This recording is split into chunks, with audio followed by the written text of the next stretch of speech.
큰 규모의 회사가 있을 수 있잖아요. 거래 물량 크기만 크면은 규모성 지원행위냐라는 의문이 있을 수 있는데 여기에 대해서 뭔가 아직까지 딱 떨어지는 기준은 없어요. 없는데 그러니까 이제 앞으로는 지원 의도가 더 중요할 것 같습니다.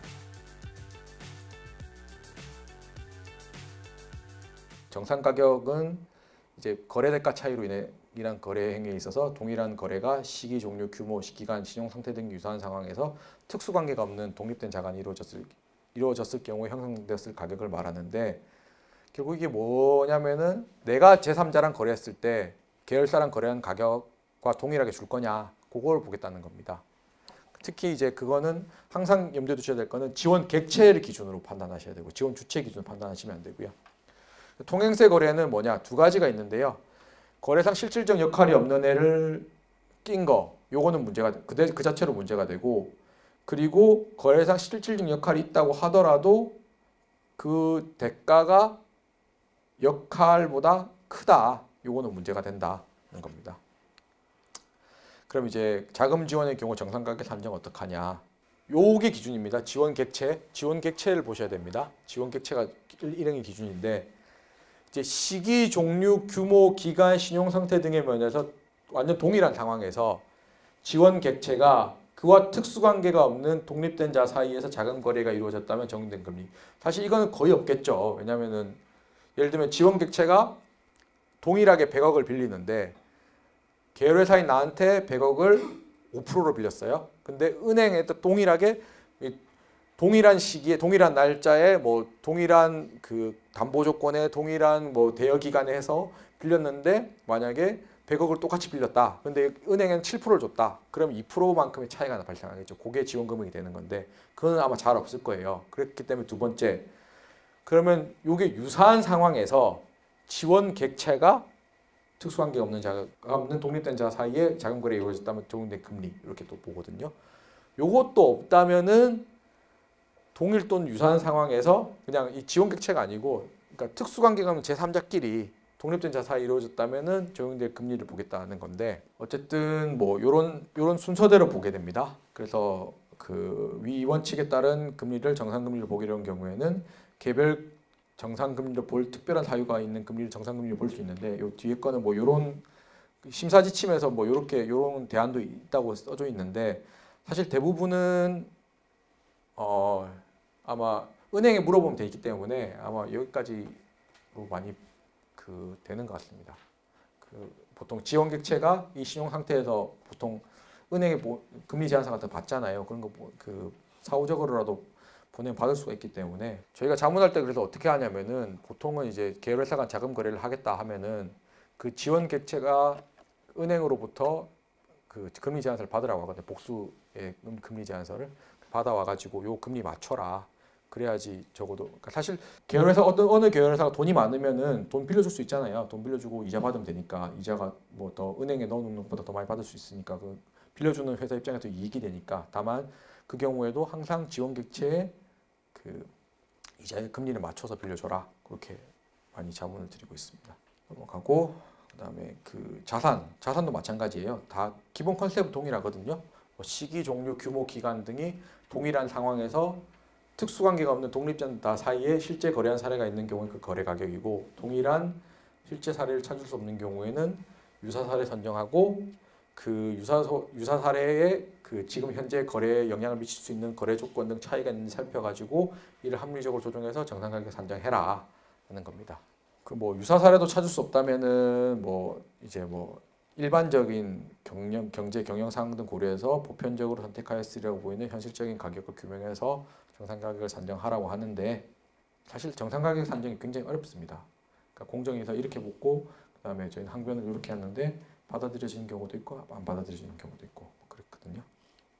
부동산은 마찬가지로 당연히 부동산의 종류, 규모, 위치, 임대 시기, 기간 등을 참작하여 유사한 부동산에 대해서 특수관계가 없는 독립된 자 간에 형성되어서 임대료고, 이 정상 임대료 산식은 합리적으로 이게 정상 임대료 추정할 수 없을 경우에 대안으로 이렇게 하라는 거지, 이거대로 하면 적법하다는 건 아닙니다. 요거대로 했더라도 실제로 이게 더 높다 그러면은 당연히 이제 지원 행위가 되는 거죠. 그래서 원칙은 제3자 간 거래 가격, 지원 객체가 내가 아닌 그 이제 계열회사가 아닌 제3자와 거래했을 때 받을 수 있는 가격이 기준이 돼야 되는 거고요. 그거에 항상 맞추셔야 됩니다. 그게 이제 거래대가 차이로 인한 지원행위고요. 그다음 물량 몰아주기.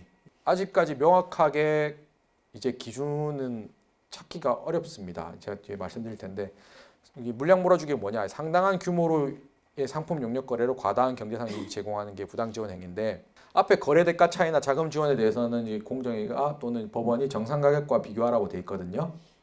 그래서 지금까지는 이제 정상 가격으로 거래를 하게 되면은 규모성 지원 행위도 괜찮지 않을까라고 봤는데 사실 규모성 지원 행위에 대해서는 정상 물량, 정상 규모라는 게 없어요. 그 법리상. 그래서 그럼 어느 정도가 돼야 상당한 규모냐?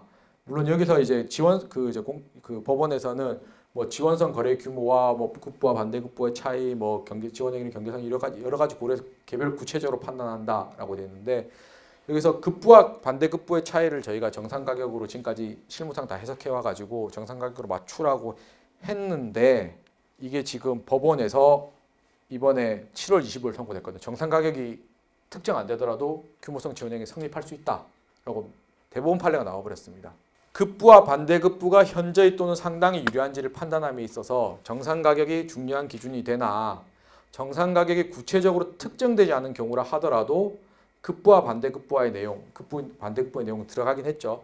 근데 기존에 있던 요 기준, 규모성 지원행위 기준에 더해가지고 이게 하나 더 들어갔어요.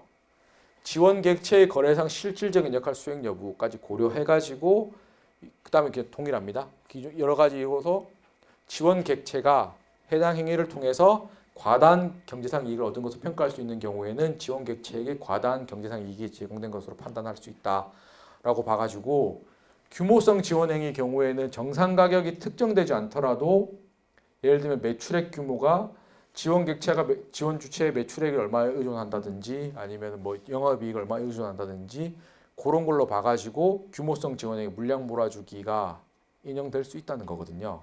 그럼 어떻게 해야 되냐? 그러면은 뭐 사실 어떻게 보면은 뭐 큰 규모의 회사가 있을 수 있잖아요. 그럼 거래 물량 크기만 크면은 규모성 지원 행위냐라는 의문이 있을 수 있는데 그래서 지금까지 여기에 대해서 뭔가 아직까지 딱 떨어지는 기준은 없어요. 없는데 그러니까 이제 앞으로는 지원 의도가 더 중요할 것 같습니다. 지원 의도.